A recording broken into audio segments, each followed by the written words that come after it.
창업 3년 차에 회사가 안정화되었을 때 채린이와 결혼했습니다. 미술학원 원장이라는 직업이 그녀에게 참 잘 어울렸죠. 첫 만남에서 느낀 예술적 감성이 저를 사로잡았던 겁니다. 저는 강도윤, 35살의 평범한 IT 중소기업 대표입니다. 학창 시절 남들보다 조금 더 노력했고 대학 졸업 후에도 꾸준히 밤을 새워가며 창업 준비를 했습니다. 그렇게 일에만 몰두하다 보니 연애는 뒷전이었는데 31살의 채린이를 만났습니다. 도윤 씨는 기술적인 감각이 있으시네요. 저는 그런 분들이 좋아요. 전시회에서 처음 만난 채린이의 말이 아직도 귀에 선합니다. 미술과 기술, 언뜻 보면 정반대 같지만 우리는 의외로 많은 것을 공유했어요. 결혼 초에는 매일이 행복했습니다. 아침에 일어나 채린이가 선택해준 넥타이를 매고 퇴근 후엔 함께 전시회를 다니거나 와인 한잔하며 하루를 마무리했지요. 딸 수빈이가 태어난 후에도 우리의 일상은 크게 변하지 않았습니다. 육아와 일을 병행하느라 바빴지만 그 바쁨이 행복했어요. 오빠, 오늘 저녁에 미술계 세미나가 있어서 늦을 것 같아. 처음엔 한 달에 한두 번이던 채린이의 외출이 어느새 일주일에 두세 번으로 늘어났습니다. 바쁜 회사 일정 속에서도 저는 아이를 돌보기 위해 최선을 다했어요. 퇴근 시간을 앞당기고 주말엔 수빈이와 놀이공원도 가고 아빠의 역할을 다하려 노력했습니다. 그럼에도 채린이의 미술계 인맥 관리는 점점 더 많은 시간을 차지했어요. 이 전시회는 꼭 가봐야 해. 요즘 트렌드를 알 수 있거든. 이 작가님과 친분을 쌓아두면 나중에 학원 운영에 도움이 돼. 항상 그런 말들로 늦은 귀가를 정당화했습니다. 처음엔 그저 직업적 열정이라 생각했어요. 예술가의 아내로서 감수해야 할 부분이라고요. 그런데 어느 순간부터 미묘한 변화가 느껴졌습니다. 향수 냄새가 달라졌고 문자 알림이 오면 화면을 급히 가리는 모습도 보였죠. 하지만 확신할 순 없었습니다. 그냥 제 과한 의심일 수도 있으니까요. 회사에서 밤늦게까지 일하던 날이었습니다. 정혜진 비서가 커피를 들고 들어왔어요. 사장님, 오늘도 늦게까지 일하시네요. 사모님은 또 세미나인가요? 정혜진의 말투에 미묘한 뉘앙스가 담겨 있었습니다. 단순한 질문이 아니란 걸 직감했죠. 정혜진은 제게 친누나 같은 존재입니다. 대학 동기로 창업부터 함께했고 회사의 실세이기도 하지요. 그녀의 말은 항상 의미가 있었습니다. 세미나가 늦게 끝나나 봐. 아직 연락이 없어. 정혜진은 잠시 망설이더니 입을 열었습니다. 사장님, 곧 6시간짜리 회의가 있어요. 그 전에 좀 솔직히 말씀드려야 할 것 같습니다. 그날 밤 저는 처음으로 제 결혼 생활에 금이 가고 있다는 사실을 인정했습니다. 미술계 세미나라는 말이 의심스러워지기 시작했고 그저 또 라는 생각만 맴돌았습니다. 완벽했던 우리의 결혼 생활에 서서히 균열이 생기고 있었습니다. 사모님 휴대폰에서 자주 연락 오는 남자분이 있더라고요. 김상도라는 분. 정혜진의 말은 청천벽력 같았습니다. 김상도라는 이름은 너무나 익숙했어요. 제 고등학교 시절 담임 선생님이었던 분이니까요. 채린이가 침실에 두고 간 휴대폰을 확인하고 싶었지만 선뜻 손이 가지 않았습니다. 아내의 사생활을 감시한다는 건 우리 관계의 신뢰를 스스로 부정하는 일이니까요. 하지만 정혜진의 말은 계속 머릿속을 맴돌았습니다. 다음 날 아침 우연한 기회가 찾아왔어요. 채린이가 샤워하는 동안 거실 테이블 위에 놓인 그녀의 휴대폰에 메시지 알림이 울렸습니다. 저도 모르게 화면을 보게 됐고 그곳에는 분명 김상도라는 이름이 있었어요. 도윤아, 요즘 네 와이프 잘 보고 있다. 그림 실력이 많이 늘었더구나. 메시지 내용만 보면 별 문제 없어 보였습니다. 하지만 왜 내 옛 담임 선생님이 내 아내에게 이런 메시지를 보내는 걸까요? 그것도 이른 아침에요. 김상도 선생님은 제가 고등학교 시절 가장 존경했던 분이었습니다. 문학과 미술을 가르치셨는데 항상 학생들의 꿈을 응원해 주시고 진로 상담도 성심성의껏 해주셨죠. 그분이 제 아내와 친분이 있다는 사실이 갑자기 이상하게 느껴졌습니다. 체리나, 혹시 김상도 선생님 알아? 아내는 샤워를 마치고 나오자마자 제 질문에 잠시 당황하는 기색을 보였습니다. 하지만 곧 자연스러운 표정으로 대답했어요. 아, 김 선생님? 미술계에서 유명한 분이잖아요. 예전에 오빠 담임 선생님이셨다고 했을 때 깜짝 놀랐어요. 요즘 우리 학원에 가끔 특강도 오시고 미술계 행사에서 자주 뵈어요. 그녀의 설명은 말이 됐습니다. 김상도 선생님은 퇴직 후 미술평론가로 활동하신다고 들었으니까요.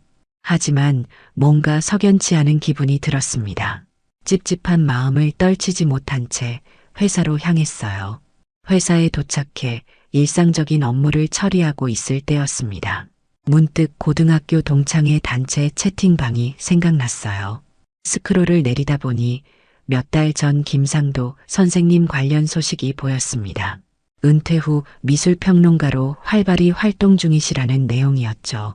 그리고 첨부된 사진에는 최근 열린 전시회 개막식의 모습이 담겨 있었습니다. 사진 속에서 김상도 선생님을 발견했습니다. 그런데 그분 옆에 서 있는 여성이 눈에 들어왔어요. 바로 채린이었습니다.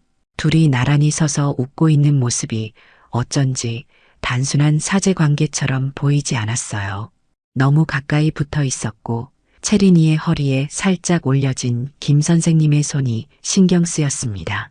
그날 밤 채린이는 또 미술계 세미나를 핑계로 늦게 돌아왔어요.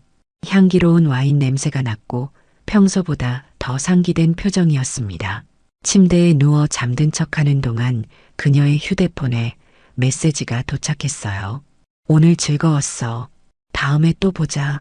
발신자는 김 선생님이었습니다. 그 순간 머릿속이 하얘졌어요. 모든 상황이 이해가 되지 않았습니다.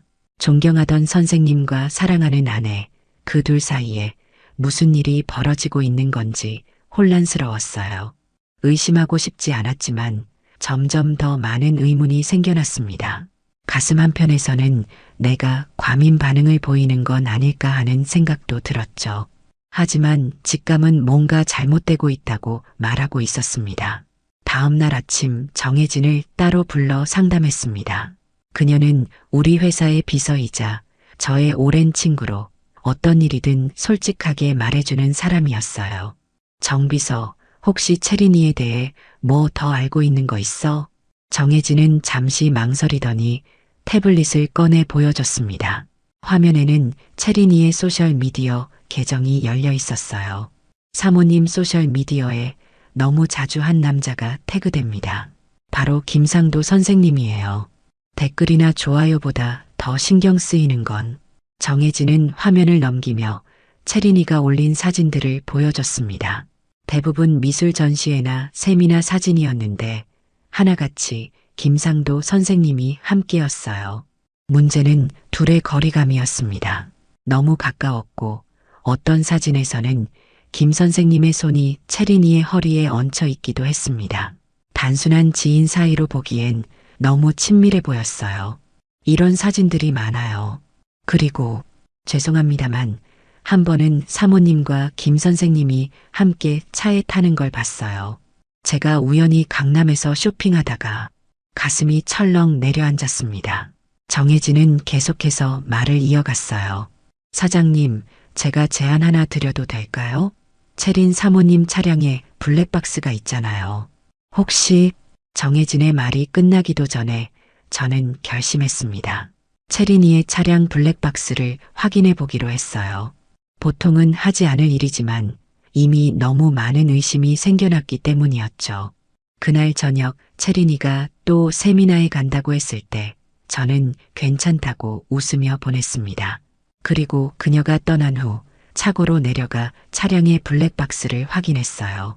메모리 카드를 꺼내 노트북에 연결했습니다. 최근 일주일간의 영상을 하나씩 확인했어요. 처음 몇 개의 영상은 별 문제가 없었습니다. 학원과 집, 마트를 오가는 일상적인 장면들이었죠. 하지만 사흘 전 영상에서 제 심장이 멎는 것 같았어요. 채린이가 낯선 아파트 앞에 차를 세웠고 잠시 후 김상도 선생님이 차에 탔습니다. 두 사람은 친밀한 대화를 나누며 어딘가로 향했어요. 그리고 영상 속에서 김 선생님이 자연스럽게 채린이의 손을 잡는 장면이 보였습니다. 채린아, 오늘은 어디로 갈까? 우리만의 장소로. 김상도 선생님의 목소리였습니다.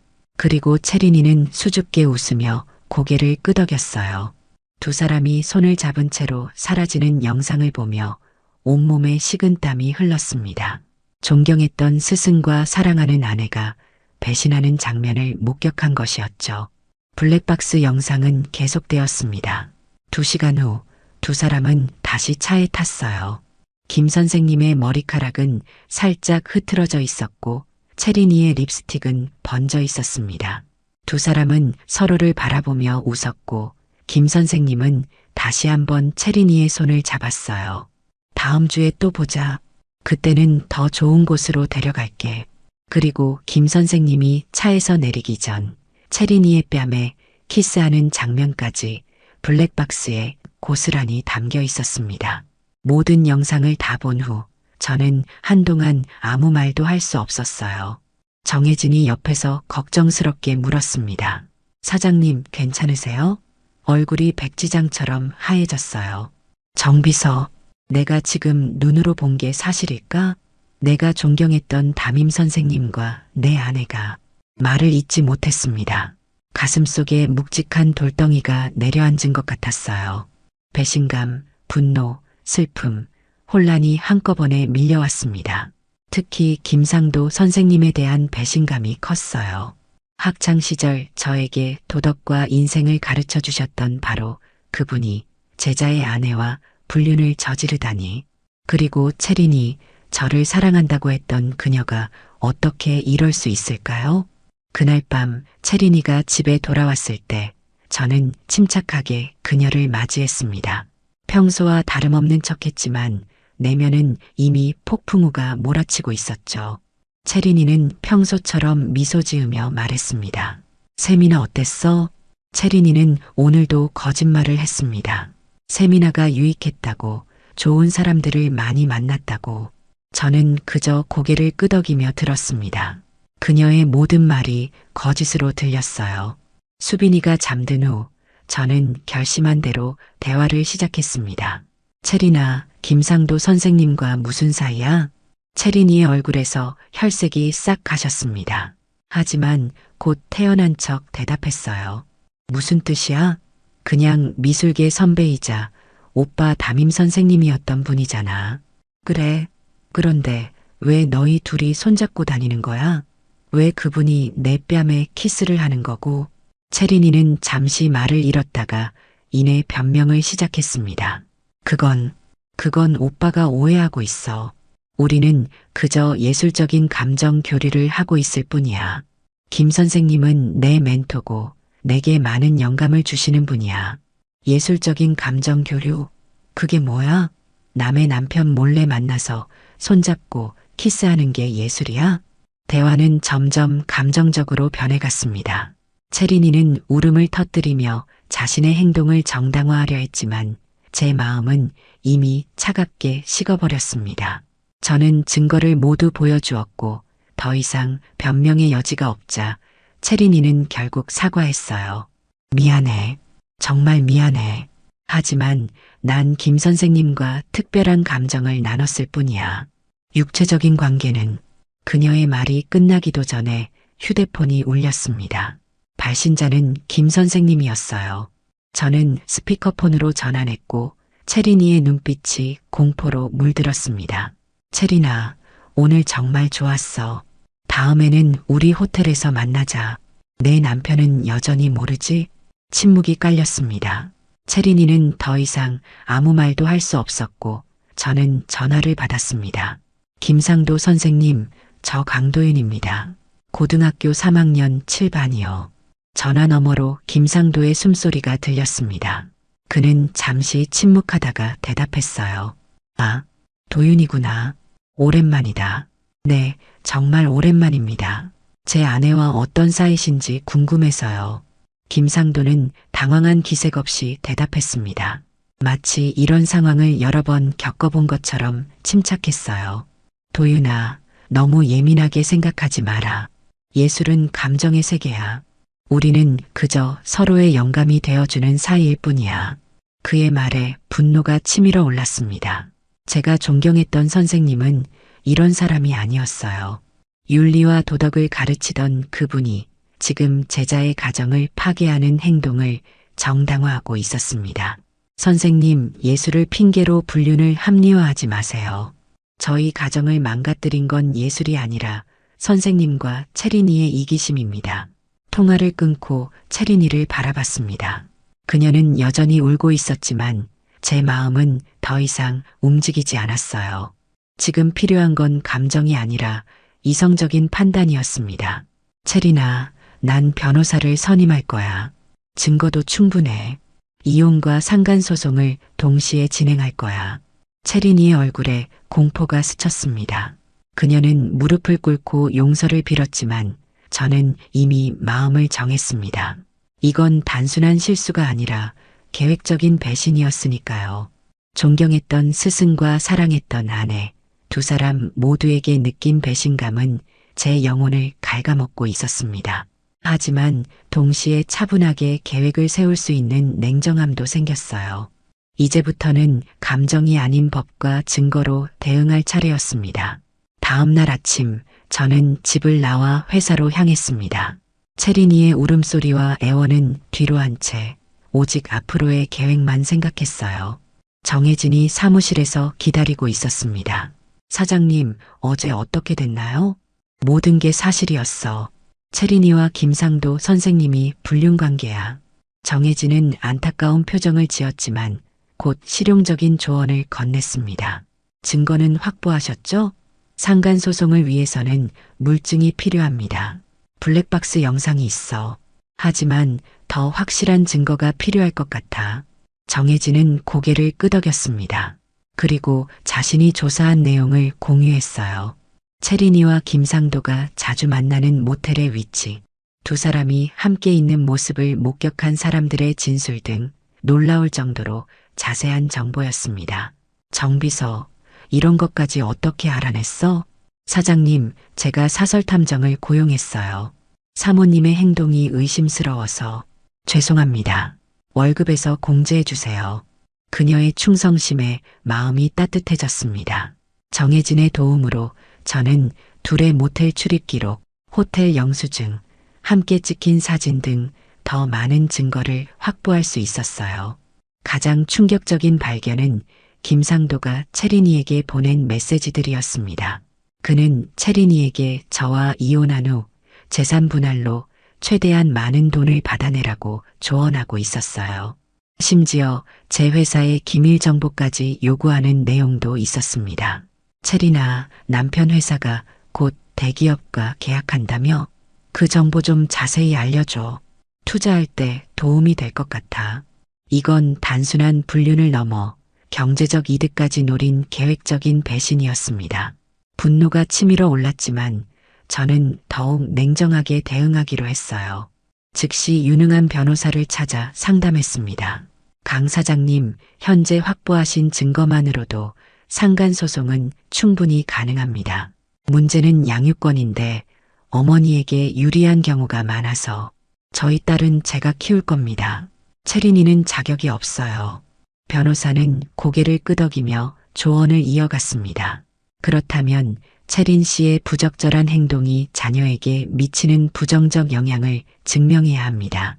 또한 사장님께서 아이를 잘 돌볼 수 있다는 증거도 필요해요. 저는 수빈이와 함께 보낸 시간, 육아에 참여한 기록, 아이의 교육과 건강을 위해 노력한 모든 증거를 모았습니다. 정혜진도 큰 도움이 되었어요. 그녀는 제가 회사 일로 바쁠 때도 아이를 돌보기 위해 일찍 퇴근하고 주말에는 온전히 수빈이와 시간을 보냈다는 것을 증언해줬죠. 채린이에게 이혼 소송과 상간 소송을 동시에 제기한다고 통보했습니다. 그녀는 처음에는 울며 매달렸지만 제가 확보한 증거를 보여주자 태도가 달라졌어요. 이런 식으로 나오면 나도 가만히 있지 않을 거야. 회사 지분도 요구할 거고 수빈이 양육권도 포기 못해. 채린이의 위협에도 저는 흔들리지 않았습니다. 오히려 더 단단히 결심했어요. 김상도에게도 내용 증명을 보냈습니다. 불륜 사실과 함께 제가 확보한 증거들을 그리고 법적 절차를 밟을 것임을 알렸죠. 정비서, 이제 법적 대응만으로는 부족해. 나도 적극적으로 대처해야겠어. 정혜진은 궁금한 표정으로 물었습니다. 무슨 계획이신가요? 채린이와 김상도가 나한테 한 것처럼 나도 그들의 사회적 입지를 무너뜨릴 거야. 저는 채린이의 미술학원 학부모들에게 은밀하게 정보를 흘리기 시작했습니다. 직접적으로 불륜 사실을 언급하진 않았지만 가정 문제로 학원 운영에 차질이 생길 수 있다는 정도의 암시를 주었죠. 김상도의 경우 미술계 인사들에게 그의 윤리적 문제를 조심스럽게 언급했습니다. 당신이랑 그 사람, 이제부터 내 상대는 법이야. 채린이에게 한 이 말은 단순한 협박이 아니었어요. 이제 감정은 뒤로 하고 냉철한 판단으로 상황을 타개해 나갈 것임을 의미했습니다. 저는 모든 자료를 조직적으로 정리하고 일정표를 만들어 법적 절차를 꼼꼼히 준비했어요. 처음에는 주변 사람들의 시선이 부담스러웠습니다. 실패한 결혼 생활, 배신당한 남편이라는 꼬리표가 붙을까 두려웠어요. 하지만 곧 다른 생각이 들었습니다. 제가 잘못한 것이 아니었으니 부끄러워할 이유도 없었죠. 오히려 이 상황을 당당히 극복해 나가는 모습을 보여주고 싶었습니다. 가장 어려웠던 건 수빈이에게 상황을 설명하는 일이었어요. 6살 아이에게 어머니와 아버지가 더 이상 함께 살지 않는다는 사실을 어떻게 이해시켜야 할지 막막했습니다. 수빈아, 아빠하고 엄마가 잠시 떨어져 살게 될 것 같아. 하지만 아빠는 항상 수빈이 곁에 있을 거야. 아이는 울음을 터뜨렸지만 저는 최대한 안정적인 환경을 만들어주려 노력했습니다. 수빈이의 일상이 크게 흔들리지 않도록 학교와 학원 일정은 그대로 유지했고 주말에는 특별한 시간을 마련했죠. 법원에 증거를 제출하고 첫 심리 날짜를 받았습니다. 채린이 측 변호사는 끊임없이 합의를 종용했지만 저는 단호하게 거절했어요.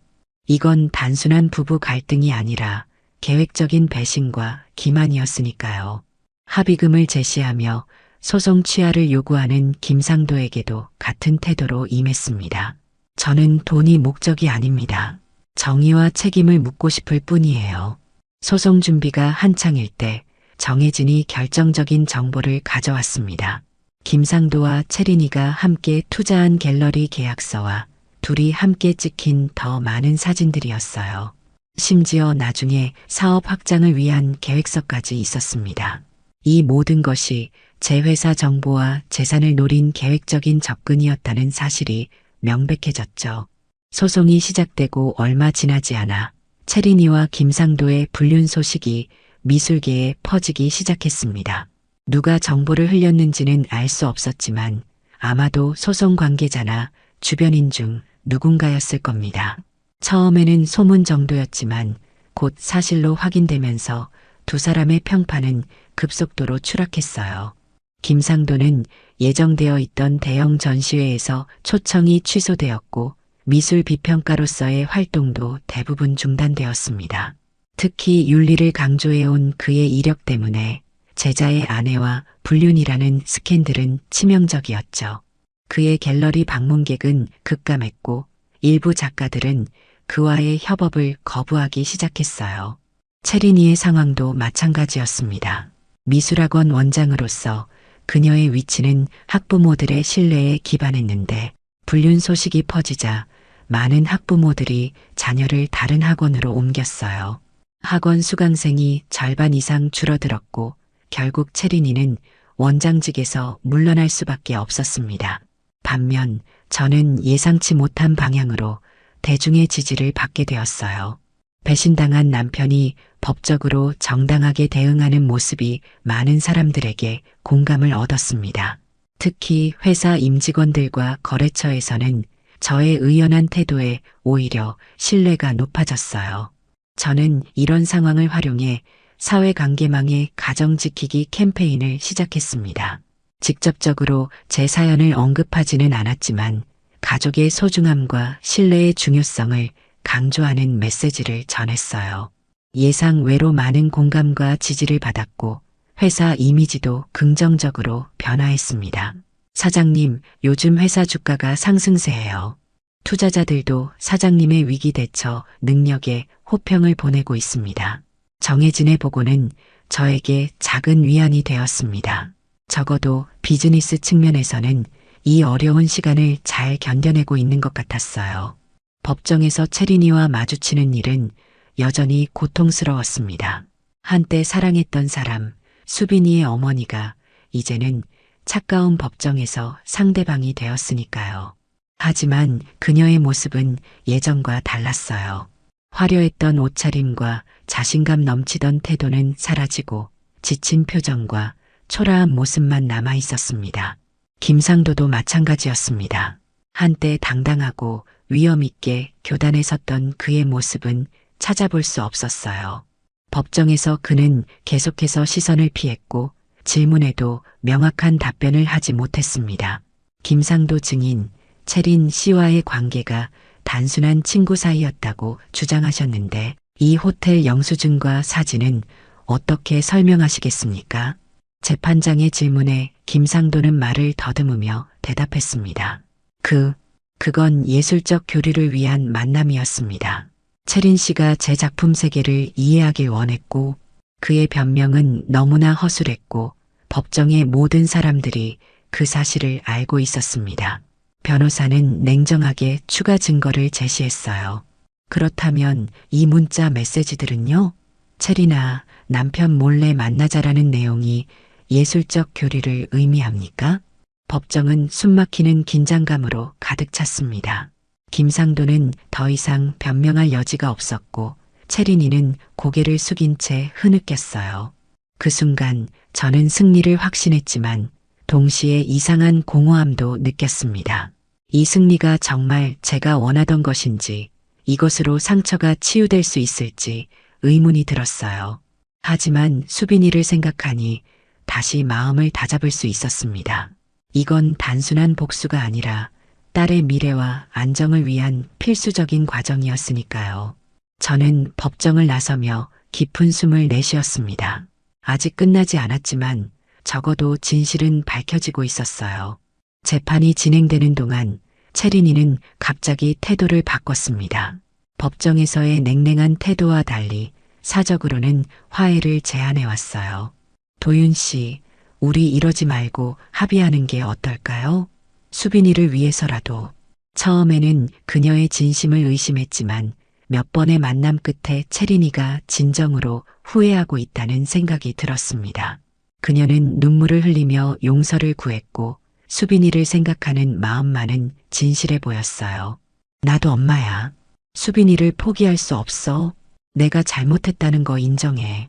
김 선생님과의 일은 다 끝났어. 다시 시작하자. 저는 흔들렸습니다. 무엇보다 수빈이를 생각하면 마음이 아팠어요. 아이에게 엄마의 사랑이 필요하다는 것을 알고 있었으니까요. 하지만 정혜진의 조언이 제 결정에 도움이 되었습니다. 사장님, 너무 성급하게 결정하지 마세요. 진정한 변화인지 확인하는 시간이 필요합니다. 정혜진의 말대로 저는 채린이의 행동을 좀 더 지켜보기로 했습니다. 겉으로는 화해의 가능성을 열어두었지만 내심으로는 경계를 늦추지 않았어요. 그리고 그 판단이 옳았다는 것이 곧 증명되었습니다. 어느 날 저녁 정혜진이 급하게 전화를 걸어왔습니다. 사장님, 큰일 났습니다. 채린 사모님이 김상도 씨와 다시 연락하고 있어요. 제가 우연히 둘의 통화를 녹음했습니다. 정혜진이 보내준 녹음 파일을 들었습니다. 채린이와 김상도의 대화였어요. 재판이 끝나기 전에 도윤이를 설득해야 해. 합의하면 상간소송도 취하할 거야. 그럼 당신도 안전해지고. 그래, 잘하고 있어. 재산 분할만 챙기고 나와. 우리는 나중에 다시 만나면 돼. 그들의 대화를 들으며 가슴이 무너져 내렸습니다. 채린이의 눈물과 후회, 모든 것이 연기였던 거죠. 그녀는 여전히 김상도와 계획을 세우고 있었고 저를 기만하려 했어요. 이번에는 양육권을 무기로 삼아 합의를 종용하고 재산을 나눠 가지려는 시도였습니다. 즉시 변호사에게 녹음 파일을 전달했습니다. 이는 법적으로 중요한 증거가 될 수 있었어요. 변호사는 만족스러운 표정으로 고개를 끄덕였습니다. 이 증거로 재판 결과는 확실해졌습니다. 양육권 문제도 유리하게 작용할 겁니다. 정혜진의 도움으로 저는 채린이의 계획에 강경하게 대응했습니다. 더 이상의 사적인 만남을 거부하고 모든 연락은 변호사를 통해서만 하기로 했어요. 채린이는 격분했지만 더 이상 할 수 있는 일이 없었습니다. 도윤 씨, 난 진심으로 화해하고 싶었어. 왜 이렇게 냉정하게 구는 거야? 채린 씨, 당신의 진심이 어떤 것인지 이제 알아요. 앞으로는 법정에서만 만납시다. 결정적인 증거가 법원에 제출되면서 재판은 급속도로 저희 쪽으로 기울기 시작했습니다. 채린이와 김상도의 계획이 모두 밝혀졌고 두 사람의 신뢰도는 바닥으로 떨어졌어요. 재판장도 그들의 행동에 명백한 불신을 표했습니다. 피고인들의 행동은 매우 계획적이고 기만적입니다. 이는 단순한 부부 갈등이 아닌 의도적인 가정 파괴 행위로 보입니다. 재판이 막바지에 이르렀을 때 채린이는 마지막 시도를 했습니다. 그녀는 수빈이의 그림과 편지를 들고 법정에 나타났어요. 이건 수빈이가 엄마를 얼마나 그리워하는지 보여주는 증거입니다. 아이에게는 엄마가 필요합니다. 하지만 저도 준비가 되어 있었습니다. 수빈이의 일기장과 심리 상담사의 보고서를 제출했어요. 수빈이는 어머니의 잦은 부재로 인해 불안감을 느끼고 있습니다. 반면 아버지와는 안정적인 애착 관계를 형성하고 있어요.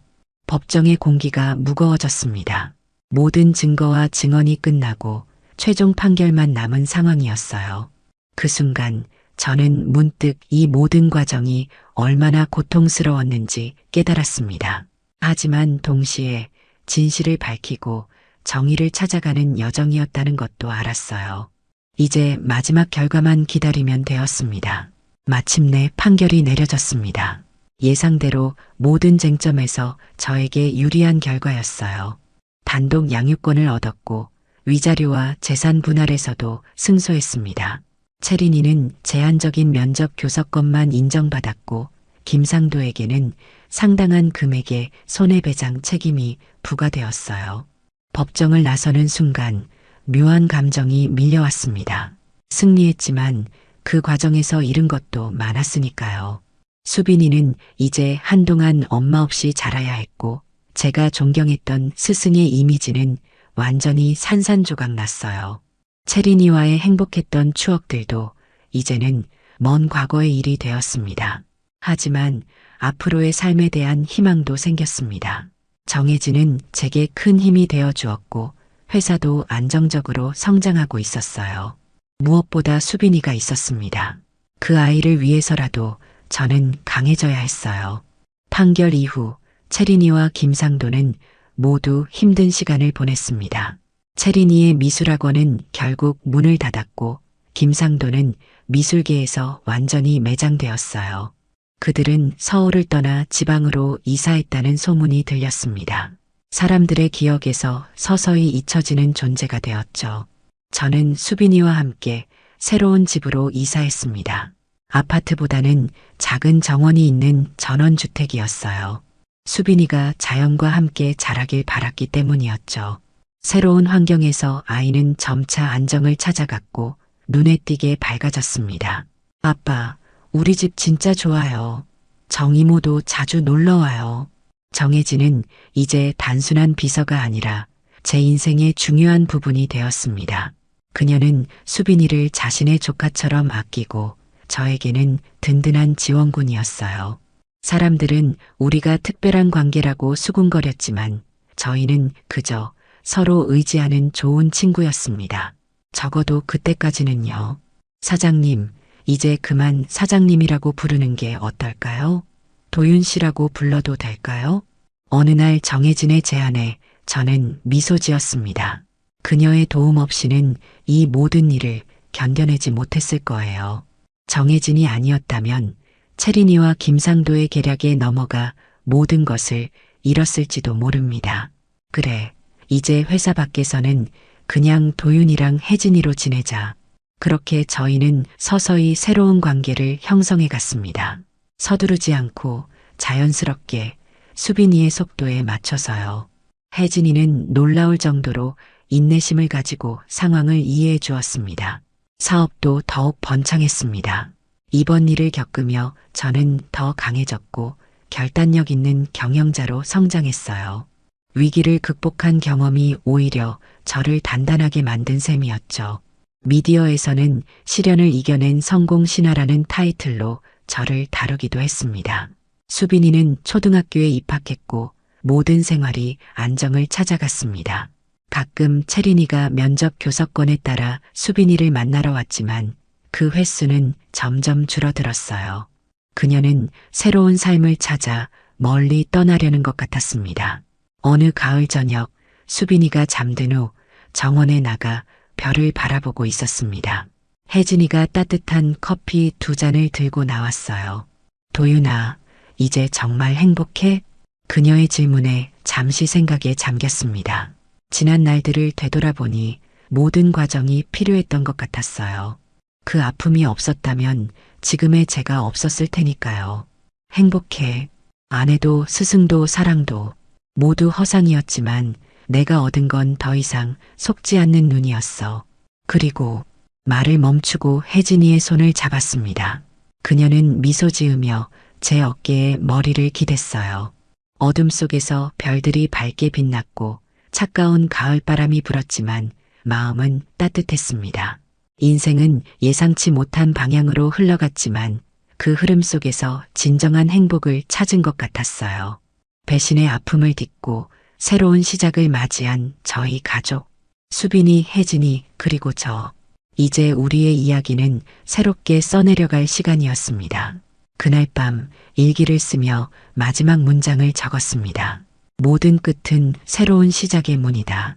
그리고 난 이제 그 문을 열고 들어갈 준비가 되었다. 이야기가 재미있으셨나요?